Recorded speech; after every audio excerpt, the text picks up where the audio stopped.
agar tidak terus menerus menangis saking takutnya kepada Allah Subhanahu wa taala. Dan ini dialog daripada malaikat Jibril. Wahai Jibril, pernahkah engkau melihat seorang kekasih menyiksa kekasihnya dengan api? Disebut Khalilullah. Khalil itu kan kekasih. Khalilullah, Nabi Ibrahim itu adalah kekasih Allah. Maka hiburannya adalah, wahai Ibrahim, apakah engkau pernah menyaksikan seorang kekasih menyiksa kekasihnya dengan api? Nah, gitu. Artinya apa di sini? Allah menerima taubatnya, Allah mengampuni kesalahannya. Maka Ibrahim juga menjawab, wahai Jibril, apabila aku ingat kesalahanku, maka aku lupa dengan cintanya. Saking takutnya itu loh. Sampai Ibrahim itu lupa kalau Allah itu cinta terhadap dirinya, maka dia dijuluki dengan Khalilullah, jadi kekasihnya Allah Subhanahu wa taala. Ini berlaku pada Ibrahim alaihissalam. Kita lihat yang berikutnya, yaitu perlakuan pada Musa bin Imran. Kenal Musa bin Imran? Fir'aun yang hidup pada Musa siapa Pak namanya Pak? Ramses II. Ramses adalah kepala negara di Mesir. Kalau kita kan bahasanya adalah presiden, gitu. Kesan ada Ramses, ada Fir'aun 1, Fir'aun 2, Fir'aun 3, mana Fir'aun terus. Cuman yang paling bandel di antara sekian Fir'aun adalah Fir'aun pada masa Nabi Musa alaihissalam. Meskipun sebelumnya juga tidak beriman. Nah, pada masa Nabi Musa ini Fir'aun, jadi kan kalau lihat fotonya, nah, ada muminya Pak, 2005 saya lihat. Itu rambutnya di sini masih ada dan warnanya adalah merah.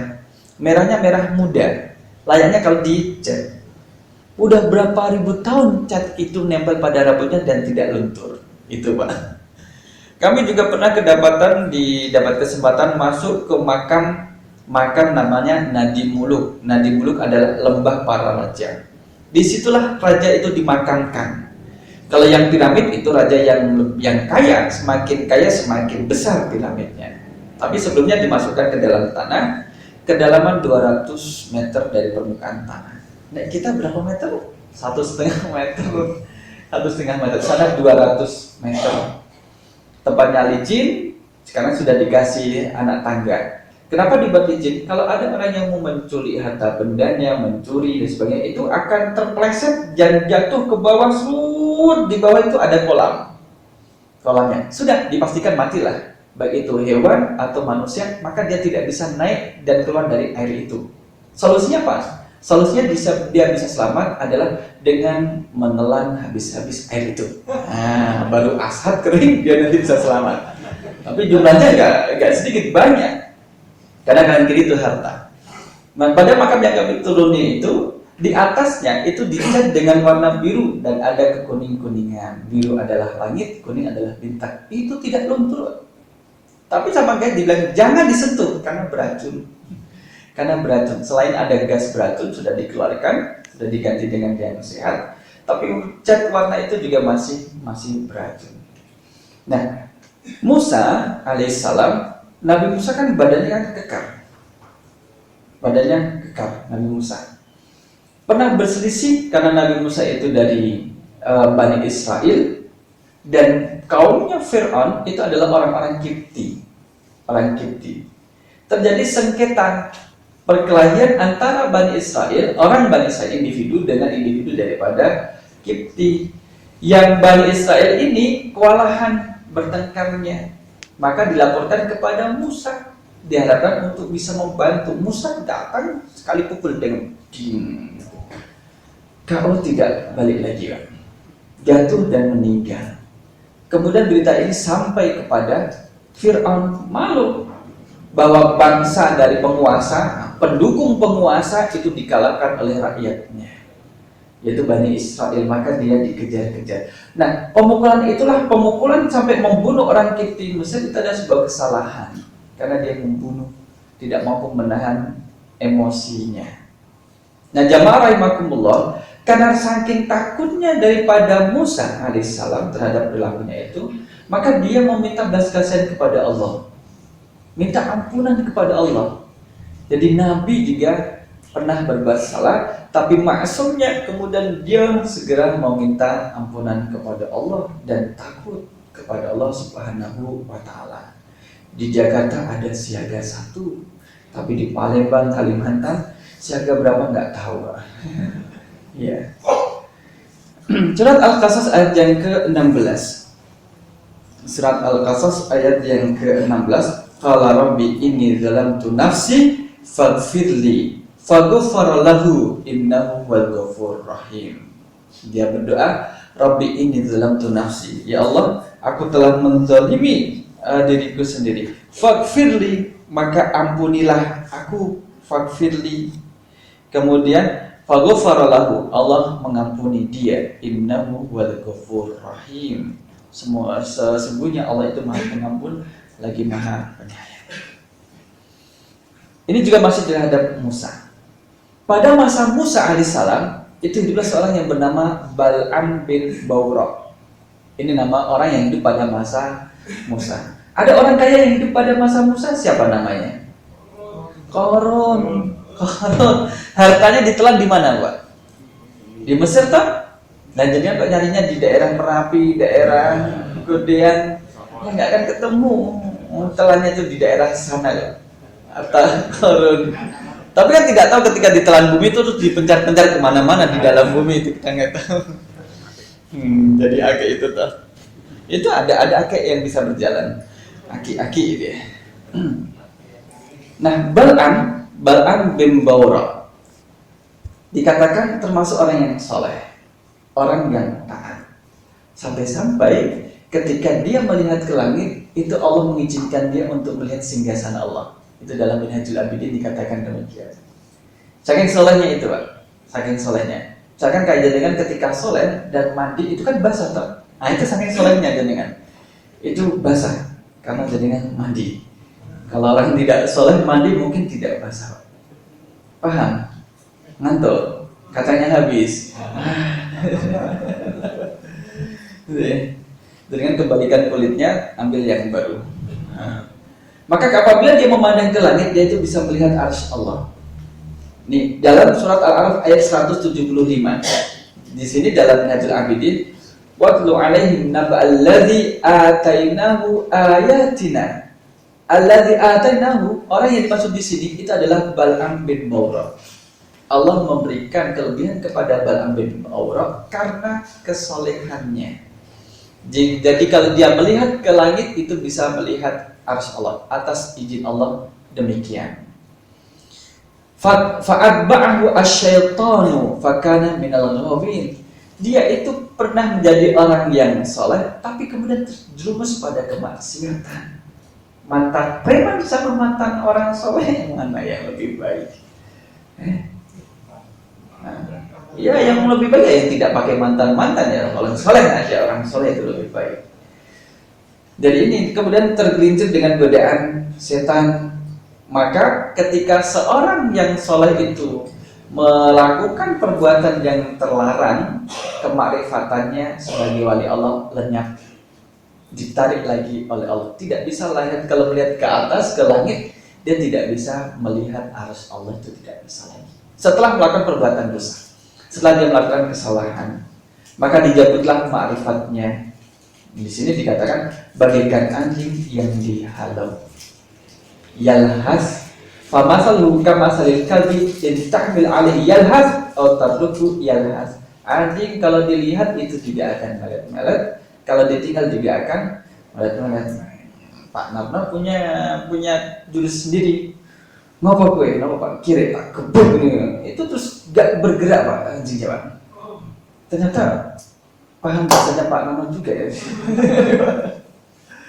Hampir setiap tamu yang datang ke rumah saya juga ada juga anjing yang menyambutnya. Gitu. Ini adalah Bal'am bin Bawra. Kesalahan dari Bal'am bin Bawra itu adalah dia memiliki 12.000 tempat tinta. Jadi setiap ada orang yang datang kepadanya untuk menuntut ilmu, itu dikasih ilmu, dituliskan ilmunya, maka disediakan 12.000 tempat tinta. Saking pintarnya, saking solehnya, maka yang tadi disebutkan dia itu bisa diizinkan oleh Allah untuk melihat arsy-Nya Allah itu. Tetapi setelah dia melakukan kemungkaran, perbuatan dosa, itu menjadi tidak bisa. Kesalahan fatal yang dia lakukan, karena dia kan juga aktif di nulisnya itu. Untuk kawan-kawan yang penulis, autor, dia menulis dalam salah satu kitabnya, tidak ada sesuatu pun yang menciptakan alam semesta. Itu Pak kesalahannya. Hanya nulis kayak gini, semua binasa, hancur amal ibadah yang selama ini dia lakukan. Karena dia nulis demikian. Ya, tidak ada sesuatu pun yang menciptakan alam semesta. Padahal Allah yang menciptakan dan munculnya alam semesta itu tidak muncul dengan sendirinya. Nah, ini yang dipahami. Tapi berbeda dalam hadis yang lain.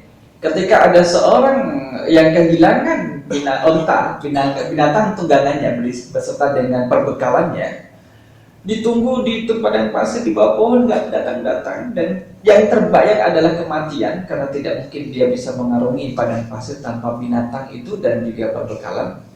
Maka dia tertidur, ketika bangun mendapati binatangnya ada di sampingnya. Apa yang dia katakan? Ya Rabbi, anta abdi wa ana rabbuka. Oh, itu bisa mengatakan orang daripada Islam.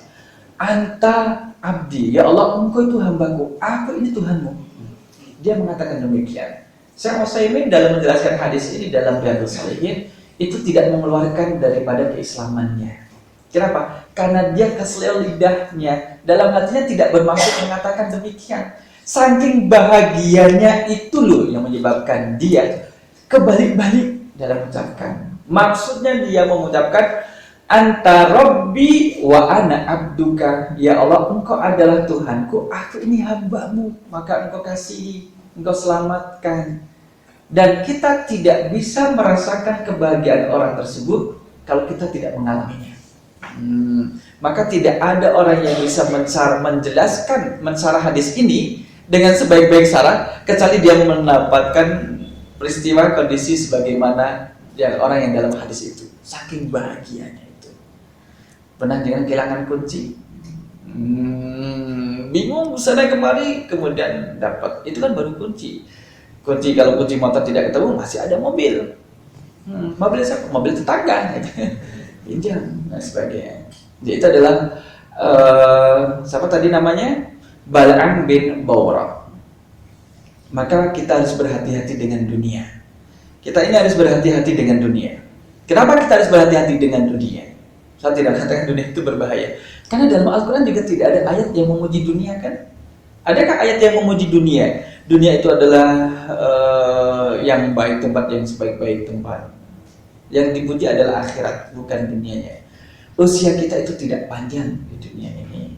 Kemudian amalan kita juga tidak banyak, baik secara kualitas maupun kuantitas. Tidak sebanding dengan usia.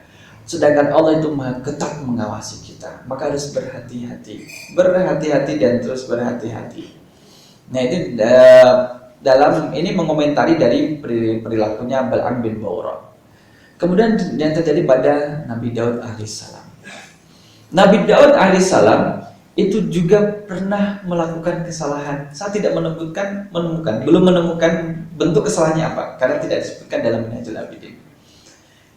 Dari kesalahan itu, dia itu menangis sampai tumbuh rumput di bekas jatuh mata airnya itu. Jadi air matanya. Aduh, balik, mohon maaf. Jadi bekas jatuhnya air matanya itu tumbuh rumput, Pak. Maka tadi saya tanya, dengan pernah nggak seperti itu, Pak? Terus saking terus menangis di situ, terus berapa banyak air mata yang berjatuhan bercucuran itu, Pak.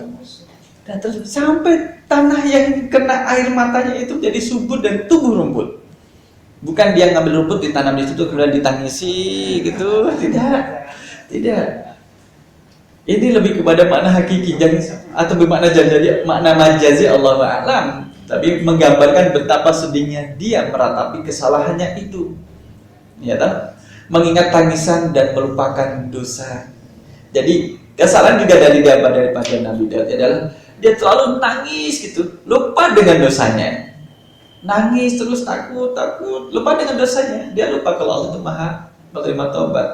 Maka di sini dikatakan dia itu tidak diterima tobatnya selama 40 hari. Tertahan tobatnya atas kesalahan itu. Pendapat lain mengatakan 40 tahun tobatnya tertahan tidak diterima oleh Allah, yang kemudian nanti diterima oleh Allah. Jadi berbuat salah, orang soleh berbuat salah, menyesali kesalahannya itu. Dan ini tidak dibuat nangisnya. Nangisnya memang nangis karena takutnya terhadap azab Allah Subhanahu wa taala. Itu Pak, itu Nabi Daud. Nabi Yunus pernah juga melakukan kesalahan. Ini Nabi Yunus pernah juga melakukan kesalahan nih. Apa kesalahan daripada Nabi Yunus? Sehingga meninggalkan kaumnya. Gitu. Maka kalau kita mengaca pada diri kita, apakah kita termasuk orang yang meninggalkan kaum kita? Katanya orang ustadz itu kalau di Muhammadiyah itu kayak dukun. Kok bisa gitu? Di tetangganya itu nggak tahu kalau dia itu ustadz, tapi di daerah lain itu orang tahu kalau dia itu ustadz gitu. Dukunnya juga gitu. Daerahnya orang sekitarnya nggak tahu kalau dia itu dukun, tapi dari jauh-jauh itu tahu kalau dia itu dukun. Itu ada lagi yang tidak benar. Artinya kita harus lihat. Di samping kita aktif dakwah keluar, masyarakat kita juga harus kita perhatikan. Harus kita perhatikan juga. Maka bentuk daripada perlakuan Allah terhadap kesalahan yang dilakukan oleh Nabi Yunus adalah Allah memenjarakan Nabi Yunus dalam perut ikan yang besar di dasar laut selama 40 hari. 40 hari ngontrak di dalam perut ikan yang besar. Dia kok nggak luka-luka, kan cuma ditelan, nggak dikunyah. Ketika dalam undian kapal itu sudah overload, tumpangannya harus ada yang turun, dikocok keluar namanya Nabi Yunus. Wah, itu kesalahan, human error, kocok lagi keluar nama dia. Sudah sampai 3 kali keluar nama dia, kemudian dia diceburkan ke laut dan ditangkap ikan. Pernah dengan hidup di dalam, yang ada malah kebalik, ikan di dalam perut kita, bukan kita di dalam perut ikan. Zaman memang sudah berubah. Zaman sudah berubah. Nah, ini dipenjara oleh Allah di sana untuk ikan. Surat Al-Anbiya. Fanada fi zulumati alla ilaha illa anta subhanaka inni kuntu minadz zalimin. Ini penyesalan daripada Nabi Yunus. Jadi ketika Nabi Yunus berdoa ini, malaikat mendengarkan, ya Allah, hamba mendengar suara yang tidak asing yang selama ini hamba dengar. Itu malaikat. Ada nggak di setelahnya? Ini ada. Jadi doanya itu didengar oleh para malaikat. Dan malaikat tahu ini adalah suaranya Yunus. Tapi mereka tidak tahu di mana keberadaan Nabi Yunus.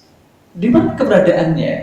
Allah memberitahukan kepada mereka, ada di dasar lautan. Ada di dasar lautan. Hebatnya Yunus di dasar lautan? Enggak dikatakan hebat, itu sebagai peringatan. Maka malaikat juga memintakan ampunan kepada Allah atas kesalahan yang dilakukan oleh Yunus, sehingga Nabi Yunus dijuluki dengan Zunnun. Zu itu yang memiliki, nun itu adalah ikan paus, ikan yang besar. Kalau sekarang bahasa kita ikan paus, tapi ikan yang besar itu adalah nun.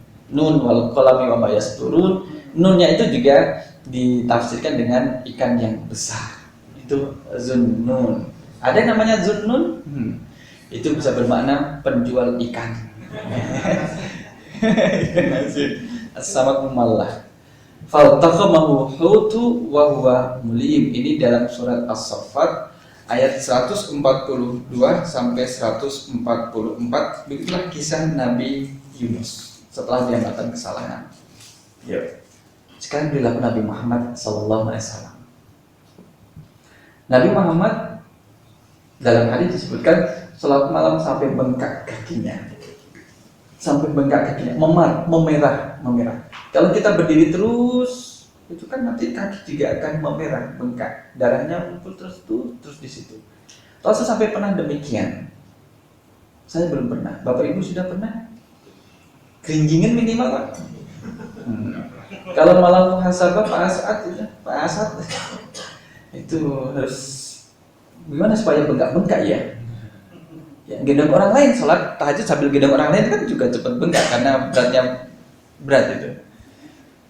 Jadi di sini adalah doa Nabi Muhammad sallallahu alaihi wasallam, a'udzu bi'afwika min iqabika wa biridhaka min sakhatika wa a'udzubika minka la uhsi sana'an 'alaik anta kama asnaita 'ala nafsik. Sekalipun Nabi Muhammad sudah dijamin masuk surga, tapi masih melakukan ibadah yang sangat tekun. Apakah aku tidak boleh menjadi abdan syakura, hamba yang pandai bersyukur, sampai bengkak-bengkak kakinya, bengkak-bengkak kaki saking banyaknya dan saking lamanya berdiri. Ini perilaku Nabi Muhammad, dan di sini tidak disebutkan kesalahannya. Hanya perilaku bagaimana Allah memperlakukan kepada hambanya yang soleh. Kemudian sahabat Yunus bin Ubaid, sahabat Yunus bin Ubaid pernah mengatakan, bila tangan seseorang dipotong sebagai hukuman di dunia karena dia mencuri sebesar 5 dirham. Orang mencuri 5 dirham sudah dipotong tangannya. Misalnya di Indonesia harus ada museum tangan-tangan koruptor. Itu malah bagus. Nah, museum tangan-tangan koruptor. 5 dirham. Janganlah merasa aman akan selamat dari hukuman Allah di akhirat nantinya. Artinya adalah kita itu sangat ketat diawasi oleh Allah Subhanahu wa ta'ala. Bila tangan seorang itu dipotong sebagai hukuman di dunia karena dia mencuri, itu tidak lantas dia itu bebas untuk melakukan perbuatan yang tidak diketahui oleh manusia. Ini dipotong sebagai hukuman karena ketahuan oleh manusia. Yang tidak diketahui oleh manusia akan dimintai pertanggungjawaban oleh Allah di hari akhir nanti. Kapan seseorang disebut koruptor? Ayo, ketika ketangkap, Pak. Kalau sebelum ketangkap namanya apa, Pak? Pejabat. Pejabat ya. Kita berdoa kepada Allah semoga kita dihindarkan dari perilaku yang demikian itu. Amin. Sisi harapannya, kalau tadi kan perlakuan Allah terhadap para hambanya. Sisi harapannya adalah ceritakan kepada hatimu tentang harapan. Kalau tadi kan bentuk kesalahan, kita harus menceritakan kepada diri kita. Luasnya rahmat Allah yang tidak terbatas. Luasnya rahmat Allah yang tidak berbatas. Ini memberikan harapan kita. Jangan terus-menerus menyesali kesalahan terus-menerus sampai lupa kalau Allah itu Maha Pengampun. Sampai lupa Allah itu Maha Kasih Sayang. Dan rahmatnya tidak terbatas, sehingga yang penting adalah ketersia-siaan. Memaafkan dosa yang dilakukan oleh hamba selama 70 tahun dalam sekejap. Itu Allah. Melakukan dosa 70 tahun itu berapa lama, Pak? Ya 70 tahun gitu. Melakukan dosa selama 70 tahun, dalamnya ya 70 tahun. Itu bisa diampuni Allah dalam sekejap. Sebagaimana perilaku orang kafir, kalau dia bertobat, Allah akan mengampuni dosanya. Seumur hidup dia itu melakukan kekufuran terhadap Allah, hanya 5 menit sebelum meninggal dia bertobat, Allah mengampuni dosa-dosa yang telah dilakukan. Bersih. Hanya saja kita itu kan tidak tahu kapan kita akan meninggal. Wah, saya nanti aja bertobatnya last minute aja. Iya. Kalau bisa diprediksikan, oke. Kalau tidak, kita kan tidak bisa memprediksikannya itu. Ini qulil ladzina kafaru iyantahu yughfar lahum ma qad salaf wa iyaudu faqad madat sunnatul awwalin. Kalau orang-orang kafir itu mau bertobat, Allah akan mengampuni apa yang sudah lampau. Tapi kalau dia berani kembali kepada kekufurannya, lihat generasi pendahulu bagaimana Allah memperlakukan mereka. Penyihir Fir'aun, perilaku yang dilakukan oleh penyihir Fir'aun, dia memiliki harapan. Penyihir Fir'aun itu kan seumur hidup dia itu berbuat syirik. Saharab atau sihir itu kan artinya menundukkan pandangan. Ketika Allah mempertemukan Musa, Fir'aun dan penyihirnya, setiap penyihir melempar tali, yang nampak oleh hadirin itu adalah ular, tapi nampak oleh penyihir itu adalah tali. Karena itu adalah sihir, Pak. Itu adalah sihir. Sedangkan ketika tongkatnya Nabi Musa dilempar berubah menjadi ular, dilihat oleh Nabi Musa itu adalah ular. Dilihat oleh Fir'aun itu adalah ular, dilihat oleh penyihir itu adalah ular. Apa bedanya mukjizat dengan sihir? Kalau Nabi Musa melakukan sihir dan di saat tongkatnya dilemparkan berubah menjadi ular, maka dilihat oleh penyihir itu adalah tongkat. Kalau Musa melakukan sihir, karena penyihir ini paham dengan ilmu sihir, maka dia bisa membedakan mana ilmu sihir, mana yang tidak. Maka itulah kategori mukjizat. Maka dia bersujud setelah melakukan kesyirikan, berbuat syirik dan mereka musyrik kepada Allah, kemudian mereka sujud terhadap Tuhan Musa alaihissalam, beriman, dan Allah menerima keimanannya dengan hukuman yang telah disabkan oleh Fir'aun bagi mereka. Perilaku Ashabul Kahfi juga demikian. Ashabul Kahfi yang ceritanya bombastis sampai sekarang masih ada, tempatnya juga masih ada. Di mana tempatnya Ashabul Kahfi? Gua dari ini Ashabul Kahfi di bumi, Pak, di bumi. Itu masih ada. Itu dulunya mereka juga dalam kemusyrikan, kemudian bertobat dan beriman kepada Allah. Tidak hanya Ashabul Kahfi yang sepanjang Al-Kahfi menceritakan pemuda-pemuda ini, termasuk juga wakal buhum, mohon maaf, anjingnya itu juga tersebut. Yang menemaninya beberapa hari itu juga tersebut. Dan pengakuan keimanan mereka itu diterima oleh Allah Subhanahu wa taala dan mereka disegani dan ditakuti. Seolah-olah tidurnya hanya sebentar, ternyata sudah ratusan tahun. Berapa tahun? 300 lebih 9. 300 lebih 9 tahun. Jadi uangnya itu sudah tidak laku. Jadi kan punya uang yang usianya 300 tahun. Bagus banget.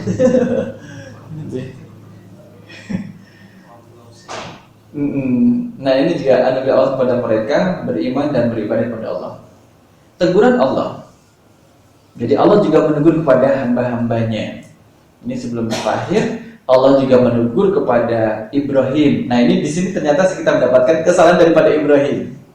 Kesalahan daripada Ibrahim. Allah menegur Ibrahim atas kesalahannya. Apa kesalahan? Ibrahim itu mendoakan agar orang-orang yang berdosa itu dibinasakan.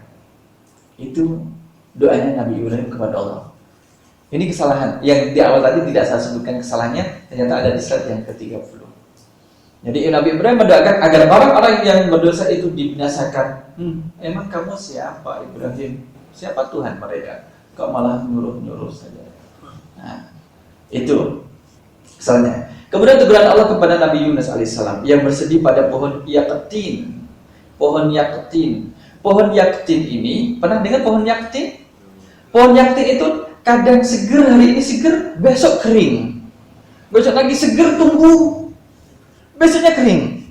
Mikir pusing ini, pohon kayak ini.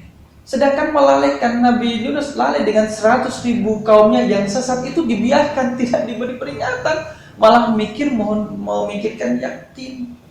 Ingat, hati-hati. Kita yang di Muhammadiyah, di organisasi Persyarikatan Muhammadiyah mikir, kenapa disebut Muhammadiyah ya? Pikir kenapa namanya Muhammadiyah, bukan Muhammadinu atau Muhammad apa? Jangan kelamaan di sana. Ingat, real dakwahnya itu mana? Nah, Nabi Yunus juga demikian, lupa terhadap substansi dakwah terhadap umat yang sesat ini. Nabi Muhammad, mohon maaf tadi Nabi Muhammad tidak saya sebutkan juga, ternyata di sini ada. Jadi kesalahan Nabi Muhammad yang dia sampai bengkak-bengkak itu telah mendapatkan kesalahan. Jadi ketika Nabi Muhammad masuk ke Masjidil Haram itu mendapatkan sekelompok daripada sahabat ketawa, menang, nah itu kan, menang. Disuruh diam oleh Nabi Muhammad. Kemudian Nabi Muhammad mendekatkan diri kepada serambi Ka'bah dan disitulah turun wahyu. Kenapa engkau membuat hambaku terputus daripada rahmatku untuk mendapatkan rahmatku? Biarkan dia itu mereka ketawa. Itu bagian daripada rahmatku kepadanya. Kenapa kamu lawan wahai Muhammad? Itu teguran. Jadi kalau ada orang yang ketawa, kita menang. Nah itu. Lihat dulu. Nanti kalau ketawa cekakaan baru kita ingatkan. Cekak. Itu kalau ketawanya. Nah itu diingatkan. Yang sopan. Nah. Kemudian juga dalam sabda Rasul Sallallahu Alaihi Wasallam, Allah itu lebih sayang kepada hambanya yang mukmin daripada Allah itu lebih sayang. Sayangnya Allah kepada hamba mukmin itu lebih besar daripada sayangnya seorang ibu terhadap anaknya.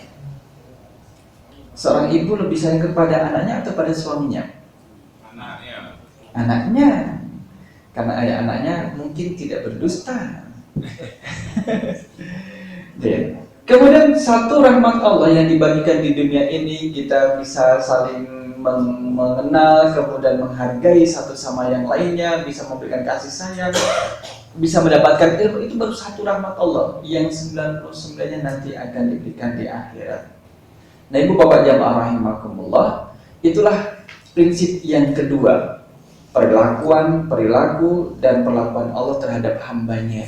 Jadi untuk bisa menundukkan hawa nafsu kita harus ingat bahwa manusia ketika telah melakukan kesalahan, Allah memberikan memberikan tempat, kesempatan kepada kita untuk memohon ampunan, bertobat kepadanya dengan tidak kembali lagi melakukan kesalahan itu. Demikian ibu bapak jamaah rahimakumullah, semoga hari demi hari kita semakin baik bisa menata hawa nafsu buruk kita dalam beribadah kepada Allah Subhanahu wa taala. Dan yang pertemuan berikutnya adalah prinsip ketiga, yaitu mengingat janji dan ancaman Allah pada hari pembalasan nantinya. Mohon maaf kalau ada yang kurang berkenan. Aku qouli hadza astaghfirullah li wa lakum. Assalamualaikum warahmatullahi wabarakatuh. Barangkali ada satu pertanyaan atau tanggapan pada beliau yang silakan. Dari yang putri, dari bapak atau saudara-saudara. Mas Rul, boleh? Monggo silakan.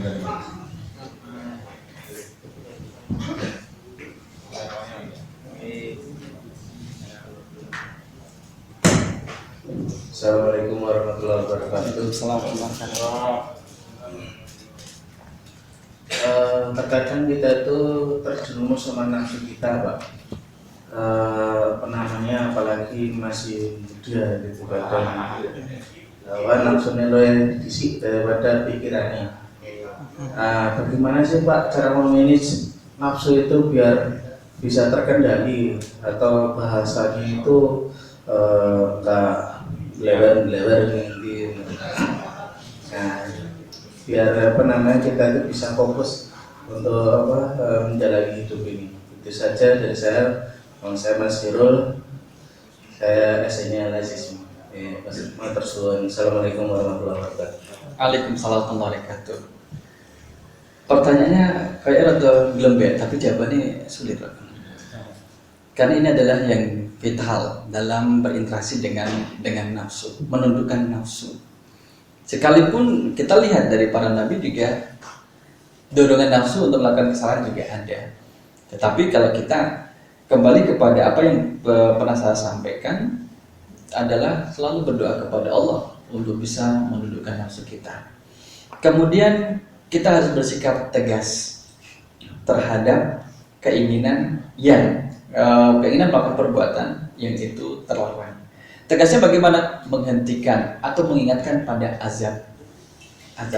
Peristiwa-peristiwa yang menimpa pada umat terdahulu atau contoh-contoh pada umat terdahulu, mereka memberi pelajaran terhadap fisiknya agar tidak melakukan perbuatan buruk atas dorongan nafsu, itu ditampilkan betul dalam dunianya.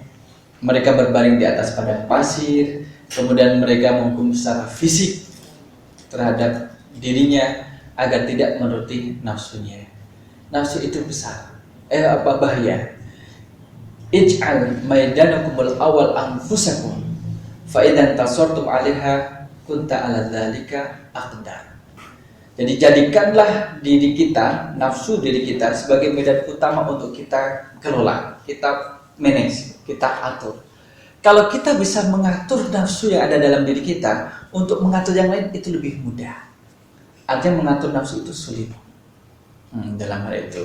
Maka dalam hal ini, Mas Irul, tetap kita memperkuat doa kita kepada Allah SWT. Karena nafsu itu bisa ditundukkan atas izin Allah, dan dia bisa menguasai pemiliknya juga atas izin Allah Subhanahu wa Ta'ala. Apakah seorang pemuda itu nafsunya kadang lebih mendahului daripada apanya tadi? Pikirannya? Kayaknya tidak semuanya. Bapak juga tidak demikian, Pak, ketika masih muda. Jadi tetap kita memang harus berserah diri kepada Allah dan meminta bantuan dan juga kekuatan untuk menundukkan nafsu kita. Kita tidak bisa menghilangkan nafsu, tidak mengebiri nafsu, apalagi bahasanya itu. Tapi kita bisa menundukkan, melemahkan, atau membatasi ruang geraknya atas izin Allah Subhanahu wa taala. Banyak berzikir, banyak mengetahui atau membayangkan azab dari setiap perbuatan dosa yang terjadi atas dorongan nafsu, itu bisa menjadi rem dan menjadi kontrol terhadap perilaku kita. Kurang lebih demikian, Mas. Mohon maaf kalau ada yang kurang dan juga tidak berkenan. Assalamualaikum warahmatullahi wabarakatuh. Waalaikumsalam.